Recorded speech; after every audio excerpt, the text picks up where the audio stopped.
जगत में फंसो मत, तुम जागृत आत्मा हो और तुम इस बदलाव के इंतजार में मत रहो, क्योंकि तुम ही बदलने आए हो।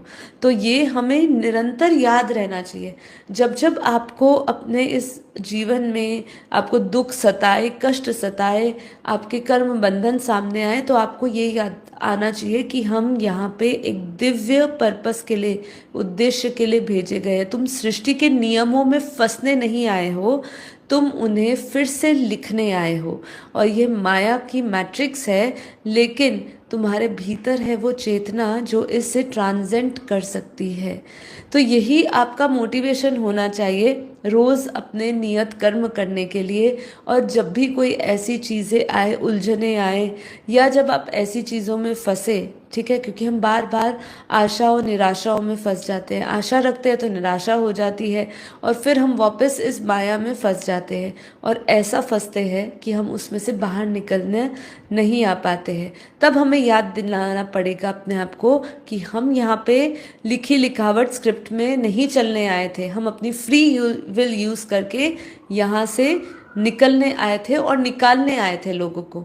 तुम्हारा जन्म कर्म भुगतने के लिए नहीं, कर्म के नियम बदलने के लिए हुआ है। हमेशा याद करिए, ठीक है, कि हम यहाँ कर्मों के नियम को बदलने के लिए आए हैं। जो भी है उसको इसी जन्म भुगतेंगे, और फटाफट इसको क्लियर करके अपने सारे विकर्मों को विनाश करके यहाँ से हम 9 2 11 होने आए हैं। ठीक है, हमारे अभी हमने एक रिसेंटली वीडियो करी थी, फॉरगिवनेस नहीं चाहिए, हमें विकर्म विनाश करना है।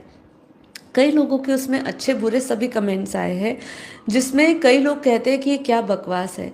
पर हमारा जो माइंड है ना, इतना ट्रेंड कर दिया गया है ना, इतना हमने उसको पहले से ही प्री प्रोग्रामिंग कंडीशनिंग कर दी है ना, कि हम कुछ नई बात करते हैं ना, कि भाई बार बार यही क्या करना, माफ़ी मांगना क्यों, हम बार बार माफ़ी ही क्यों मांगे, जब सामने वाला उस भाव से हमें मुक्त करने नहीं चाह रहा है, तो हम उससे ऊपर अपना विकर्म विनाश क्यों नहीं कर दे, परमात्मा से शक्ति डायरेक्ट लेकर हम एक देहधारी के पीछे क्यों पड़े, हम उस निराकार निर्गुण परमात्मा के पीछे क्यों ना जाए, जिसमें शक्ति है, जिसमें क्षमता है हमारे विकर्मों को विनाश करने की।